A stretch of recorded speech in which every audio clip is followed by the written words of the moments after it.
요에서의 주제는 여호와의 날입니다. 하나님의 날이 다가왔고 그 날은 바로 심판의 날이기 때문에 너희가 돌아오라고 말씀하십니다. 이것은 요에서의 주제일 뿐만 아니라 모든 선지서의 주제입니다. 이스라엘 백성을 하나님이 택하시고 그리고 하나님의 백성 삼으시고 그들과 언약하셨습니다. 약속을 하셨습니다. 하나님께서 이스라엘 백성의 하나님이 되어주시고 너희는 나를 하나님으로 섬기면 하나님께서는 이스라엘 백성을 제사장 나라로 삼겠다고 말씀하시고 언약을 맺으셨습니다. 그러나 이스라엘은 하나님 앞에서 불순종하고 우상을 섬기는 나라가 되었습니다. 이제 하나님께서는 선지자들을 통해서 똑같은 메시지를 반복하십니다. 다시 나에게로 돌아오라는 것입니다. 너희의 마음이 세상에 있지 않고 하나님께로 돌아와서 하나님과 약속했던 언약했던 그 언약을 이루자고 하나님은 말씀하십니다. 특별히 오늘 본문의 요엘은 그것을 선포하면서 하나님의 날, 하나님의 그 심판의 날이 우리에게 다가왔음을 고백하고 있습니다. 오늘 본문에 읽지 않았지만 요엘서 2장 1절에는 이렇게 요엘이 외치고 있습니다. 시온에서 나팔을 불며 나의 거룩한 산에서 경고의 소리를 질러 이 땅 주민들로 다 떨게 할지니 이는 여호와의 날이 이르게 됨이니라. 이제 임박하였으니 하나님이 이 땅을 심판할 날이 임박했기 때문에 너희는 나팔을 불라고 말씀하십니다. 이스라엘 백성들은 나팔을 불 때에 몇 가지 이유가 있습니다. 나라에 문제가 생겼을 때, 특별히 전쟁이 선포될 때 백성들을 모으기 위해서 나팔을 붑니다. 또 어떤 문제가 있어서 백성들이 하나님 앞에 회개하기 위해서 모여서 성회로 모일 때에 나팔을 불어서 함께 모입니다. 이스라엘의 절기 가운데 마지막 새 절기의 시작은 나팔절로 시작됩니다. 새해를 알리는 나팔 소리를 불고 그리고 대속죄일, 모든 백성이 하나님 앞에서 속죄함을 가지고 나오는 제사로 하나님께 나아갑니다. 지금 요엘 선지자는 백성들에게 나팔을 불어서 지금 하나님의 경고가 얼마나 임박했는지에 대해서 알리라고 말씀하십니다. 또한 그것뿐이 아니라 경고의 소리를 지르라고 합니다. 산 위에 올라가서 경고하라는 것입니다. 이 백성에게 하나님의 심판이 임했다. 하나님이 이제 너희를 심판하신다. 너희가 돌아오지 않으면 하나님은 너희에게 그 심판을 내리실 것이다. 그래서 모든 백성들이 다 떨게 하라고 말씀하십니다. 나팔을 불고 큰 소리로 경고하고 백성이 떨 수 있도록 해라. 그걸 통해서 하나님께서 이 백성들을 어떻게 사용하기를 원하시는지를 외치라는 것입니다. 그리고 선지자는 계속해서 말합니다. 요에서 2장 12절에 보니까 같이 한번 읽어보죠. 여호와의 말씀에 너희는 이제라도 금식하고 울며 애통하고 마음을 다하여 내게로 돌아오라 하셨나니. 이제라도 어떤 느낌이십니까? 선지자가 말합니다. 너희에게 심판이 임박했다. 너희가 이제 외치지 않으면 안 된다. 그리고 나팔을 불어서 경고해라. 산 위에 올라가서 경고해라. 그리고 백성들이 이 말씀을 듣고 떨게 해라. 그런데 이제라도, 지금이라도 돌아오면, 지금 하나님의 마음이 이 마음이십니다. 너희가 나를 섬기지 않고 우상을 섬겼지만, 너희가 세상을 섬기고 있지만, 너희가 하나님의 백성이라고 말하고 내가 그리스도인이라고 말하지만 여전히 세상 가운데 살고 있고 내 주인이 하나님이 아니고 내 자신이 주인으로 살다가도 이제라도 너희가 돌아오면, 이게 하나님의 마음이십니다. 그러면 하나님은 지금 백성들을 심판하시겠다는 것입니까? 아니면 용서하시겠다는 것입니까? 용서하시겠다는 것입니다. 하나님의 마음은 지금 이들을 심판하기 위해서 경고하고 계신 것이 아닙니다. 하나님이 이스라엘 백성을 심판하시겠다면 경고하지 않으십니다. 경고하지 않으시고 때가 찼을 때에, 하나님의 그 때가 찼을 때에 그들을 심판하면 됩니다. 멸해버리면 됩니다. 그 땅에서 없어지게 하면 됩니다. 그런데 하나님은 지금 경고하시고 나팔을 불라고 하시고 백성이 떨게 하라고 말씀하십니다. 그리고 이제라도, 이게 하나님의 마음입니다. 이제라도 하나님의 마음은 심판하시겠다는 것이 아니라 경고하시는 겁니다. 돌아올 수 있도록 소리를 내고 계시는 것입니다. 선지자들의 외침이 바로 그것입니다. 돌아와라. 하나님은 여전히 기다리고 계신다. 우리는 하나님을 떠났을지라도 하나님은 떠나지 않으시고 그 자리에서 지키고 계십니다. 탕자가 집을 나갔습니다. 아버지는 동구 밖에서 그 아들을 기다리고 있습니다. 아버지가 아무것도 하지 않은 것이 아니라 그 아버지가 동구 밖에서 기다리지 않았다면 그 아들은 돌아올 집이 없었습니다. 그가 말합니다. 모든 것을 탕진하고 내 아버지께로 돌아가면 내 아버지 집에 있는 종들은 배부르게 먹고 있는데 내가 돌아가서 아버지께 용서를 구하고 종의 하나로 써달라고 하자. 그렇게 마음 먹을 수 있었던 이유는 한 가지입니다. 기다리고 계시는 아버지가 계신 것을 알기 때문에 그렇습니다. 아버지가 기다리지 않는다면 그 아들은 돌아올 마음조차 가질 수 없습니다. 지금 하나님은 선지자를 통해서 그것을 말씀하십니다. 너희가 이제라도 돌아오면, 12절에 보니까 여호와의 말씀에 너희는 이제라도 금식하고 울며 애통하고 마음을 다하여 내게로 돌아오라 하셨나니. 하나님이 요나에게 니느웨에 가서 하나님의 말씀을 외치라고 말씀하십니다. 요나가 도망가지요. 왜 그랬을까요? 요나는 알았습니다. 하나님의 마음을 알고 있습니다. 이제 하나님이 그 왼수들, 우리의 원수가 되는 그 백성에게도 하나님이 말씀을 하시고, 그리고 그들이 만약에 그 말씀을 듣고 회개하면 하나님은 분명히 원수인 그들도 용서하실 것을 그는 알고 있습니다. 그것이 싫은 겁니다. 하나님은 그들을 용서하지만 나는 그들을 용서할 수가 없습니다. 그래서 하나님의 뜻을 반역하고 도망갔습니다. 결국은 니느웨에 가서 외치게 됩니다. 성경은 말씀합니다. 그 성은 3일 길입니다. 3일 길을 돌아야 다 돌 수 있는 큰 성입니다. 그런데 요나가 성실하게 임하지 않습니다. 하루 만에, 하루 동안에 돌면서 외칩니다. 말씀하신 대로 너희가 회개해라. 그렇지 않으면 하나님의 심판이 있다. 그러면 그 백성들이 안 들어야 되는데 놀랍게도 왕으로부터 시작해서 모든 백성이 죄를 뒤집어 쓰고 하나님 앞에 금식하며 엎드립니다. 뿐만 아니라 짐승들까지 금식하면서, 짐승들까지 먹이지 않으면서 온 니느웨 백성이 하나님 앞에 무릎을 꿇습니다. 이에 하나님은 그들을 용서하십니다. 요나는 그것이 싫었습니다. 하나님이 어떤 분이신지를 분명히 알고 있습니다. 하나님이 그들을 용서하실 것을 알고 있기에 그들이 통곡하고 무릎 꿇는 것이 보기 싫은 겁니다. 그런데 성경은 뭐라고 하시냐면 이제라도 너희가 금식하고 울며 애통한 마음으로 내게로 돌아와라. 근데 그 애통이 그냥 형식적인 애통이 아닙니다. 13절에 보니까 같이 읽어보죠.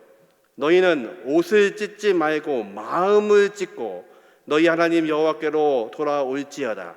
그는 은혜로우시며 자비로우시며 노하기를 더디하시며 인애가 크시사 뜻을 돌이켜 재앙을 내리지 아니하시나니. 믿으십니까? 우리 하나님이 그러신 분이십니다. 말씀하기를 너희의 옷을 찢지 말고 마음을 찢으라고 말씀하십니다. 이스라엘 백성은 여러 번 하나님 앞에 회개했습니다. 사사기 2장에 보면 하나님의 사자가, 하나님께서 이스라엘 백성에게 나타나셔서 말씀하십니다. 복일에서 말씀하십니다. 너희가 나와의 약속을 어겼다. 너희가 우상을 섬기고 나를 섬기지 않았다. 그래서 나는 너희 옆에 있는 여러 민족들을 치지 않을 것이다. 그리고 내쫓지 않고 그들이 너희 옆에 남게 해서 너희 옆구리에 가시가 되게 하겠다고 말씀하십니다. 그랬더니요, 백성들이 다 같이 울기 시작합니다. 그래서 그 땅의 이름이 바뀌었습니다. 복일, 우는 사람들. 거기에서 백성들이 울었습니다. 그런데 그것이 끝이었습니다. 울었으면, 회개했으면 하나님께 돌아와야 됩니다. 그리고 말씀대로 살아야 됩니다. 그런데 사사기의 내용은 그렇지 않습니다. 여호수아가 죽는 날에 여호수아와 모든 장로들, 하나님을 알고 있는 장로들이 다 죽은 후에 그들은 여호와를 섬기지 않았다고 말합니다. 그들은 울었습니다. 하나님의 말씀에 웁니다. 그것이 다가 아닙니다.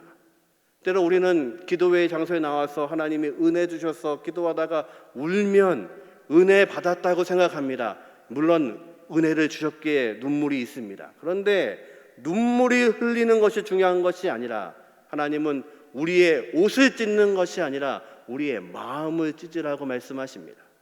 이스라엘 백성들은 절기가 되면 옷을 찢으며 하나님께 회개하며 엎드렸습니다. 그 일을 수도 없이 했습니다. 그것이 그들의 형식이었고 하나님께 드리는 예배의 모습이었습니다. 그러기에 하나님 앞에 나와서 나팔절이 되고 대속죄일이 되면 제 위에 앉아서 죄를 뒤집어 쓰고 옷을 찢으며 하나님께 회개하며 나왔습니다. 그런데 울기는 하였지만, 옷은 찢었지만 그들이 마음을 찢지 않았습니다. 하나님이 원하시는 것은 무엇이냐면 우리의 마음을 찢는 것입니다. 우리의 삶을 찢는 것입니다. 이것이 하나님이 원하시는 것이 아니라면, 내 삶 가운데 여전히 하나님이 원하시는 것이 아니라, 하나님의 생각이 아니라 내 생각으로 살고 있는 것이 있다면 그것을 찢으라고 말씀하십니다.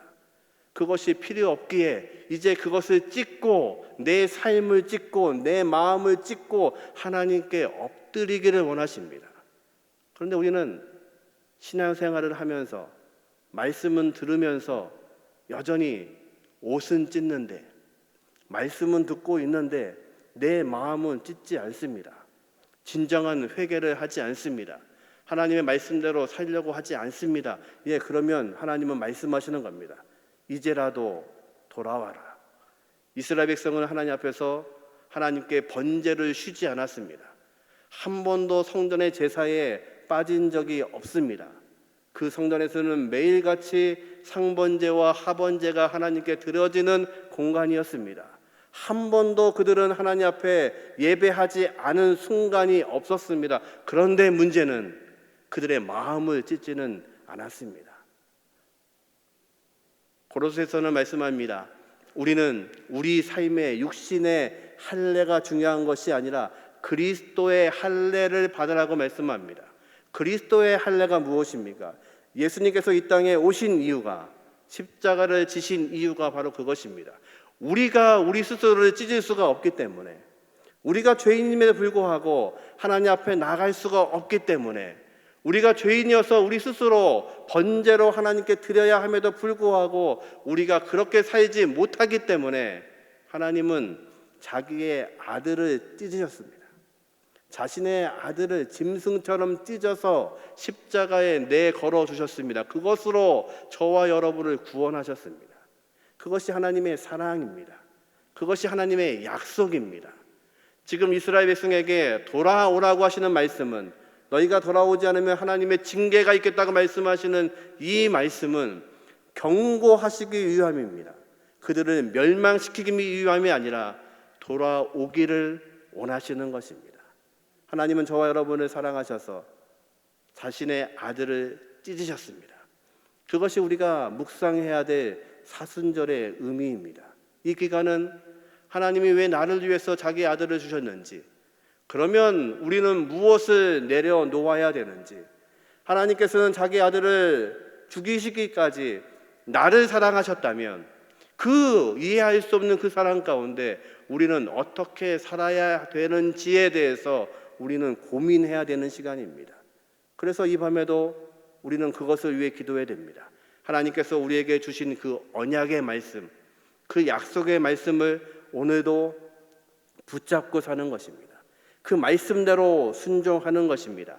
이제 내가 원하는 것이 아니라 하나님이 원하시는 것을 위해서 살아가는 것입니다. 이제 계속해서 선지자가 이렇게 고백합니다. 14절입니다. 같이 읽습니다. 주께서 혹시 마음의 뜻을 돌이키시고 그 뒤에 복을 내리사 너희 하나님 여호와께 소제와 전제를 드리게 하지 아니하실진지 누가 알겠느냐. 여러분 질문합니다. 하나님은 어떤 상황이 되면 마음을 바꾸시는 분이십니까? 예를 들면 대흥교회 성도들이 마음을 다해서 열심히 기도하면 심판하려고 하셨다가 마음을 돌이키시기도 하고, 저 사람이 더 이쁘면 더 복을 주시기도 하고, 저 사람이 미우면 더 복을 빼가기도 하시는 분이십니까? 아니신 것 같죠? 저는 보문고등학교 나왔습니다. 보문고등학교는 그 불교 학교죠. 그래서 학교 맨 위에 법당이 있습니다. 그리고 아침 시간이 되면 예불을 드립니다. 반야심경 아십니까?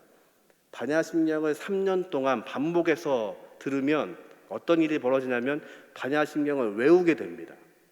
외우려고 한 적이 없는데 저는 반야심경 전체를 외웁니다. 3년 동안 매일같이 듣는 겁니다. 근데 그 법당에 가면 이런 초팔일이나 큰 행사가 되면 불당을 드리면서 예배를 합니다. 그러면서 3,000배라는 것을 드립니다. 여러분 아시죠? 부처님 앞에 3,000번을 절하는 겁니다. 거기 담당하시는 그 스님한테 제가 물은 적이 있습니다. 스님, 3,000배를 드리면 부처님이 소원을 들어주시나요? 아니랍니다. 불교 신자도 잘못 알고 있는 것이 하나 있습니다. 3,000배를 드리면 자기의 소원을 부처님이 들어주시는 게 아닙니다. 3,000배를 드리면 부처님이 한번 쳐다보신답니다. 이렇게 정성이 가득해서 한번 쳐다보신대요. 소원이 이루어지는 게 아니고 한번 쳐다보신대요. 기특하다. 그러니까 제가 그 스님한테 여쭤봤습니다. 그러면 그거를 몇 번 해야 부처님이 소원을 들어주십니까? 그 스님 말씀이 그거는 알 수 없답니다. 그러니까 제가 그랬습니다. 제가 믿는 하나님은 안 그러십니다. 제가 믿는 하나님은 무릎 꿇어 기도하면 응답하십니다. 그래서 보문고등학교에 기독교 서클이 없었는데 기독교 서클이 생겼습니다. 저 때문에. 그리고 기독교 서클에 방이 없었습니다. 방을 내주지 않았죠. 그 이사장님이 그 얘기를 들으시고 편지를 하나 써주셨습니다. 교장 선생님 갖다 드리라고. 그리고 이 친구가 말하는 대로 서클 룸을 내주라고. 이런 믿음 있는 사람이면 서클룸 내줘야 된다고. 지금까지 보문고등학교에 기독교 서클이 있습니다. 무슨 얘기를 하려고 하냐면 우리 하나님은 그런 분이 아니십니다. 마음을 바꾸시는 분이 아니십니다. 그런데 오늘 본문에 보니까 14절에 혹시 마음과 뜻을 돌이키시고, 하나님이 그렇게 돌이키시는 분이 아닙니다. 이 얘기는 무슨 얘기냐면 하나님께서는 이스라엘 백성을, 저와 여러분을 심판하시기 위해서 계획하신 게 아니라는 것입니다.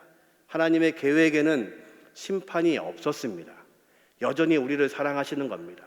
우리를 구원하기를 원하시는 것입니다. 아담과 하와가 에덴에서 쫓겨나는 그 순간부터 하나님의 계획은 우리를 구원하시는 것입니다. 이스라엘 백성과 약속하실 때에도 그들이 범죄할 것을 하나님은 알고 계십니다. 여전히 하나님 외에 다른 우상을 섬길 것을 알고 계십니다. 그렇지만 하나님은 그들을 심판을 위해서가 아니라 그들을 살리시기 위해서 하나님은 계획하셨습니다. 그것이 자기의 아들이십니다. 백성이 어떠한 방법으로도, 우리가 어떤 방법으로도 죄의 문제를 해결할 수 없기 때문에, 우리가 어떤 방법으로도 우리의 죽음의 문제를 해결할 수 없기 때문에 이 해결할 수 없는 두 가지 문제를 하나님께서는 자신의 아들을 십자가에 내어 주심으로 우리의 죽음의 문제, 우리의 죄의 문제를 해결하셨습니다. 그것이 우리에게는 은혜입니다. 그러기에 이 저녁에 우리는 그것을 위해 기도해야 됩니다. 하나님이 우리에게 언약하신 것, 약속하신 그것을 붙잡고 기도하셔야 됩니다. 하나님은 우리를 구원하시기 위해서, 우리를 살리시기 위해서 자신의 아들을 내어주셨습니다.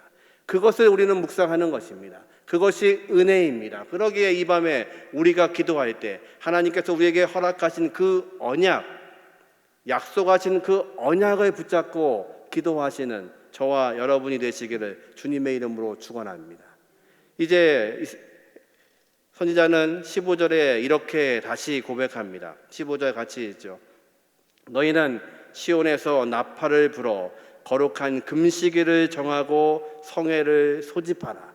이제 회개의 공동체를 이루라는 것입니다. 이제는 너희가 다시 나팔 소리를 듣고 하나님의 마음을 알았기 때문에 하나님은 그 인자심이 뛰어나시고 은혜로우시고 자비로우시기 때문에 그것을 위해서 너희는 기도하라는 것입니다. 16절에 보니까 백성을 모아 그 모임을 거룩하게 하고 장로들을 모으며 어린이와 젖 먹는 자를 모으며 신랑을 그 방에서 나오게 하며 신부도 그 신방에서 나오게 하고. 누가 이 성회에 참석해야 되냐면 모든 백성입니다. 이스라엘의 성인 남자가 아니라 이스라엘 제사는 성인 남자들만 참석할 수 있습니다. 그런데 이 회개의 자리에는 누가 나오냐면 모든 장로들과 뿐만 아니라 어린이와 젖 먹는 자도 나오고, 심지어 누가 나와야 되냐면 신랑과 신부도 신방에서 나오라고 말합니다. 이스라엘 율법에는 결혼을 하면 전쟁에서도 빼주었습니다.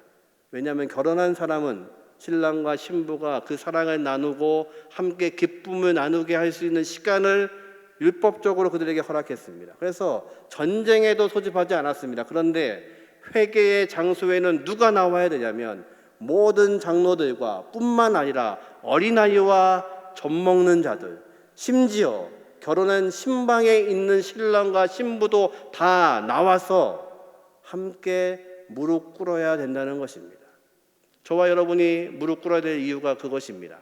하나님의 귀하신 영광을 위해서 하나님께서 우리에게 하신 능력을 바라보며 이 사순절 기간에 우리에게 허락하신 은혜가 무엇인지를 기억하며 우리는 무릎 꿇어야 됩니다.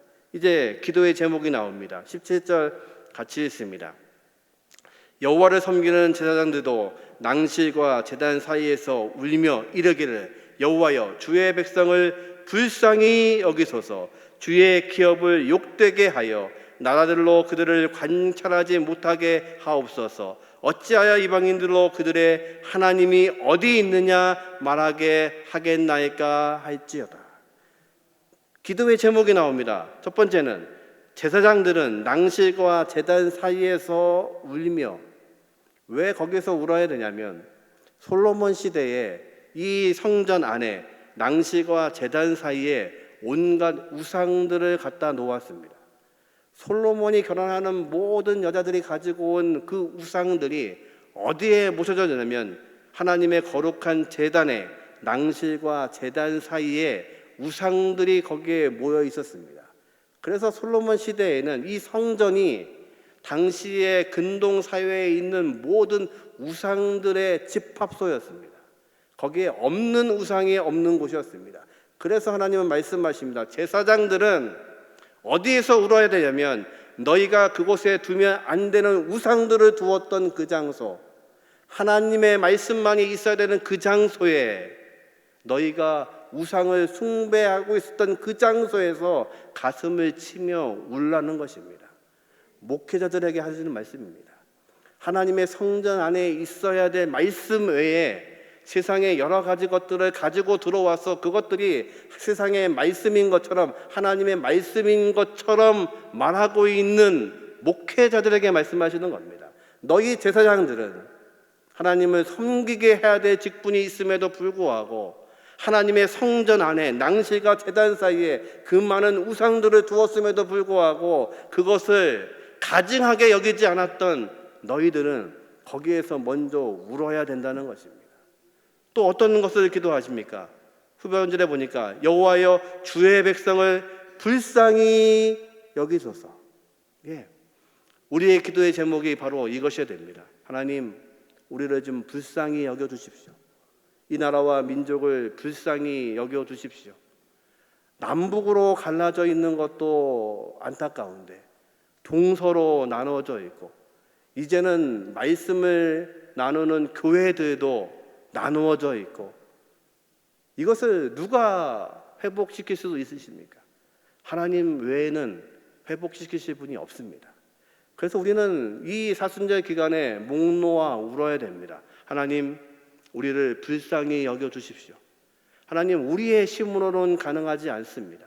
우리의 생각으로는 가능하지 않습니다. 하나님, 우리를 불쌍히 여기셔서 이 나라의 모든 교회들이 하나 되게 하시고, 또 하나님 말씀하시는 대로 무릎 꿇어 회개하게 하여 주시고, 우리가 하나님의 말씀이 아닌 다른 것들을 가르쳤다면 하나님 용서하여 주옵소서.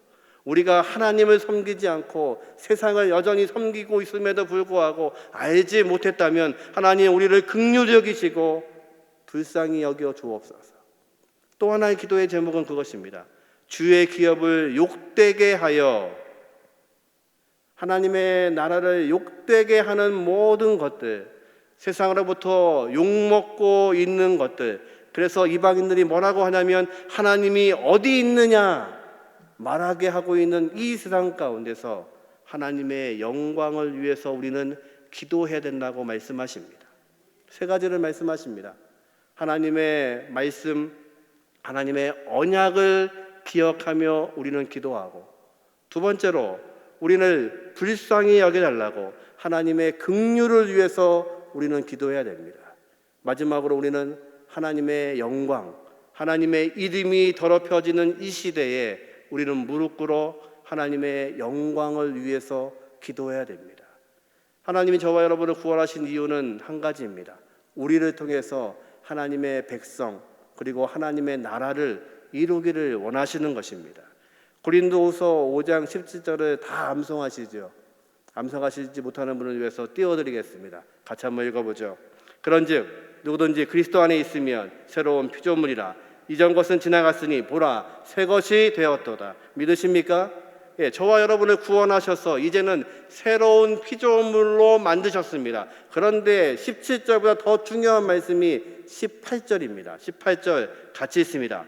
모든 것이 하나님께로 났으며 그가 그리스도로 말미암아 우리를 자기와 화목하게 하시고 또 우리에게 화목해 하는 직분을 주셨으니. 아멘. 우리를 새로운 피조물로 만드신 이유는 우리에게 새로운 직분을 주셨는데 세상과 화목하게 하는 직분을 주셨습니다. 저와 여러분의 직분은 하나님과 세상 사이에서 그들을 화목하게 하는 것입니다. 화목 제사가 바로 그런 것입니다. 하나님과 사람 사이에서 온전한 관계가 이룰 수 있도록 드리는 제사가 화목 제사입니다. 바로 우리의 직분이 하나님과 세상 사이에서 세상이 하나님을 알 수 있도록, 세상이 하나님을 섬길 수 있도록, 세상이 하나님의 이름을 거룩하게 높일 수 있도록 우리에게 직분을 주셨습니다. 그런데 교회가 그 직분을 감당하지 못하고 있는 겁니다. 오히려 세상에 하나님의 이름을 욕먹게 하고 있습니다. 오히려 세상으로부터 교회가 분리되게 하고 있습니다. 우리의 직분을 잘못 감당하고 있는 것입니다. 이 사순절 기간은 예수님께서 십자가를 지시며 걸어가신 그 발자취를 따라가는 시간입니다. 우리가 어떻게 잘못 살았는지, 주님의 십자가 외에는 우리에게는 자랑할 것이 없다고 말은 고백하는데 우리의 삶이 그렇지 못했다면 우리의 삶에서 내려놓아야 될 것들을 찾는 시간입니다.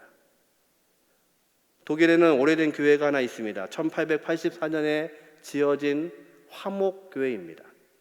이 교회가 처음 지어진 이유는 독일에 있는 많은 노동자들 그리고 약하고 힘든 사람들을 위해서 누구나 함께 와서 예배할 수 있는 교회로 지어진 교회입니다. 아주 오래된 교회이죠. 이제 시간이 지나서 1차 대전, 2차 대전을 지내면서 독일에 히틀러라는 인물이 발생합니다. 그리고 그 결과로 동서가 나누어지는 결과가 생깁니다. 저 교회 앞에 있는 저 담이 동서를 나누는 경계가 됐습니다. 그래서 저 교회가 원래는 더 많은 서독 사람들이 다녔던 교회인데 분리가 되어서 동독 땅에 위치하게 됩니다. 그리고 동과 서를 나누는 그 장벽 바로 앞에 있습니다. 그래서 동쪽에서는 사람들이 서쪽으로 넘어가지 못하게 하려고 우리 휴전선처럼 선을 쳐놓고 같이 전기 철조망을 쳐놨습니다. 그런데 가운데 교회가 있기 때문에 저 교회가 있는 위치만큼은 철조망이 없었습니다. 그래서 동독 사람들이 서독으로 넘어갈 수 있는 통로가 저 교회를 통과해서 벽을 넘는 거였습니다. 이것이 계속되니까 동쪽에서는 1985년에 저 교회를 폭파시킵니다. 그래서 저 교회가 흔적도 없이 사라졌습니다. 그리고 나서 4년 뒤에 우리가 알고 있는 동과 서가 통일이 되었습니다. 그래서 그 자리에 저때 폭파되었던 저 교회의 자네들을 진흙으로 이겨서 저렇게 조그만 교회를 다시 지었습니다. 그리고 동일하게 이름이 화목교회입니다. 동과 서가 다시 화목하게 되는 교회, 그리고 그 장벽을 허물었던 교회, 바로 우리 주님께서 이 장벽을 허물기 위해서, 우리의 죄의 장벽을 허물기 위해서 이 땅에 오셨습니다. 그리고 우리를 구원하셨습니다. 그리고 우리에게 새로운 피조물이 되었다고 말씀하십니다. 이전 것은 다 지나갔다고 말씀하십니다. 그리고 우리에게 새로운 직분을 주셨는데 그것이 화목해 하는 직분입니다. 세상과 하나님이 화목할 수 있도록 우리에게 직분을 주셨습니다. 우리는 이 사순절 기간 동안에 그것을 위해서 무릎 꿇으셔야 됩니다. 하나님, 우리가 세상과 하나님 사이에서 화목해 하는 역할을 못했습니다. 하나님, 우리가 오히려 세상과 하나님을 분리시켜 놓았습니다. 우리가 화목해 하는 직분을 감당하게 하여 주옵소서. 그리고 동과 서가 하나가 되어서 그 가운데에 화목해 하는 그 교회가 세워진 것처럼 우리를 통해서 하나님의 역사가 이루어지게 하여 주옵소서. 그리고 오늘 말씀하신 것처럼 세 가지 기도의 제목, 하나님의 언약을 의지하고 기도하게 하시고, 또 하나님의 긍휼을 구하게 하시고, 또 마지막으로 하나님의 영광이 이 땅에 이루어질 수 있도록 기도하게 하여 주옵소서. 이 세 가지 기도의 제목들을 가지고 이 저녁에도 함께 기도하면서 하나님 주시는 귀한 은혜들을 경험하기를 원합니다.